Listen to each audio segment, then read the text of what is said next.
हम लोग आए 3 फैमिली हमारे फ्रेंड्स के साथ। और चलो तुमने क्या लिया है?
I do not anticipate having to use these life jackets today, but just in case, you guys should know where they're located.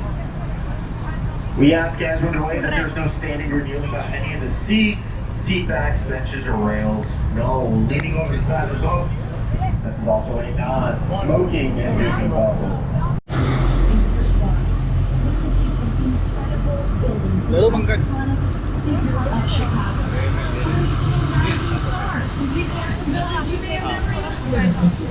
We will be admiring what all the buildings are wearing and learning a little bit about the designers behind them. Babbu. We also get to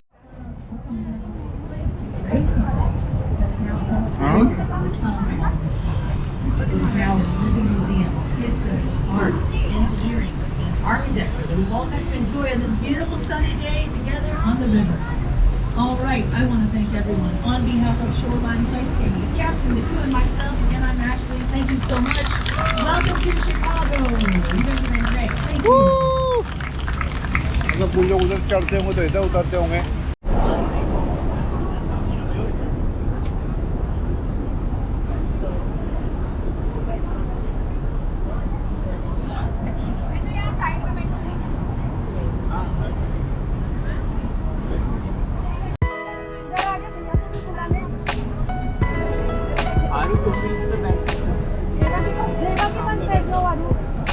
Bad idea, and it was, because you might be aware Chicago's a little famous for having some mob activities with people like Al Capone.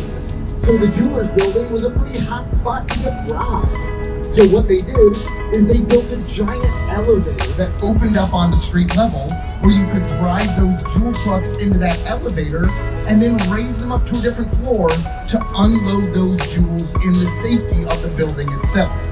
So that's what the Jewelers Building did to keep from getting robbed.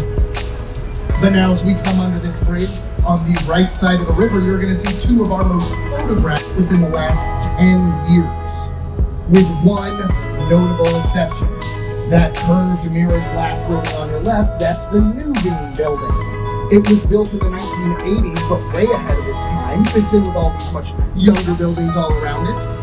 And in fact, Ferris Bueller's dad worked at the Nuveen Building.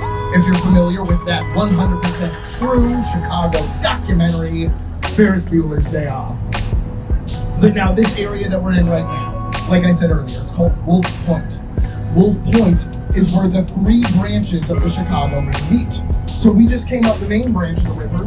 We're gonna turn to go up the north branch for just a little bit before we'll turn around and head down the south branch, where we're gonna spend most of the time on the tour because there are some great views of the city. But permanently stuck in that up position because again, it's a bridge that we don't use anymore. But with it, you can see what one of those giant cement blocks looks like that's normally hidden in those riverbeds. So you can see just how big that block needs to be in order to lift up the entirety of that bridge. But now on the left side of the river, we've got these sloping triangle-shaped buildings. These are the river cottages. They were designed by a guy named Harry Weiss in 1988. And Harry Weiss was a big sailor, so he gave it these triangle shapes to look like sails, as well as circular.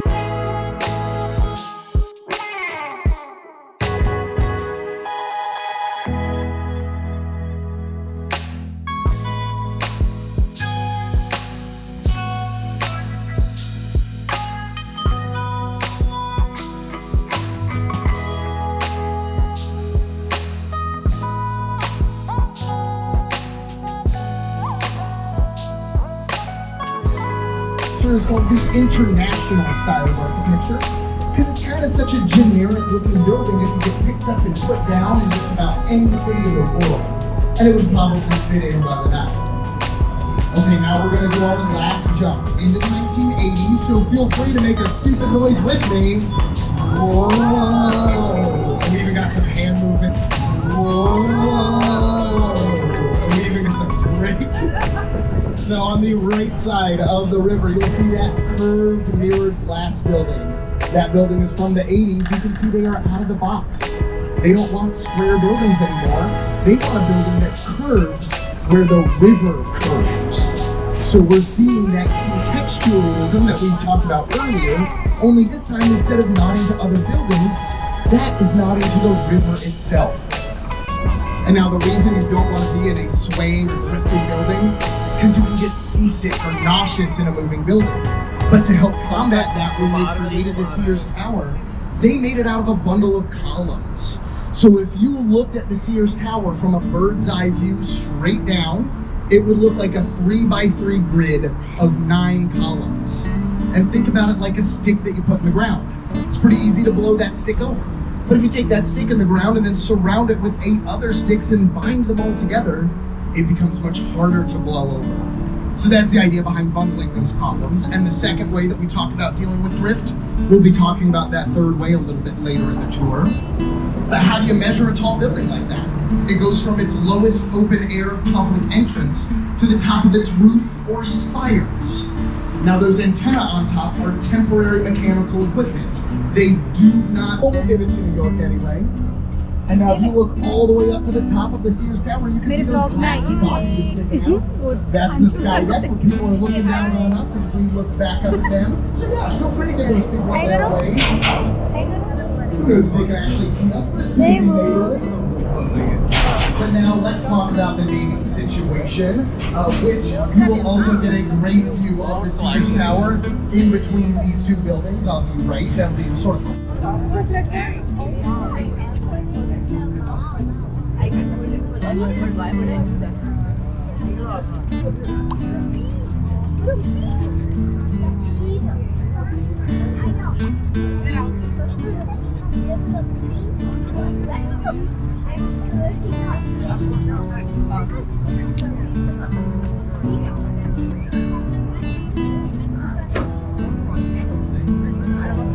To create an amazing hot dog. Natives by choice have given a lot to Chicago. And really the only difference between a Chicago native and a native by choice is where they were born. Because what we all have in common is we love this city. I love this city. I hope you all felt that love on the tour here today. But that also means that if you all heard anything or saw anything that you loved on this tour, for that instant, you might have become a native by choice. And so I hope at this point in time in the tour, I'm delivering it to a bunch of locals. So again, we will ask that everybody please take and keep your seats until the captain or crew has given you the okay. But thank you all so much for coming on this tour. On behalf of myself, our captain and crew, welcome to Sweet Home Chicago. Thank you. Thank you. Thank you.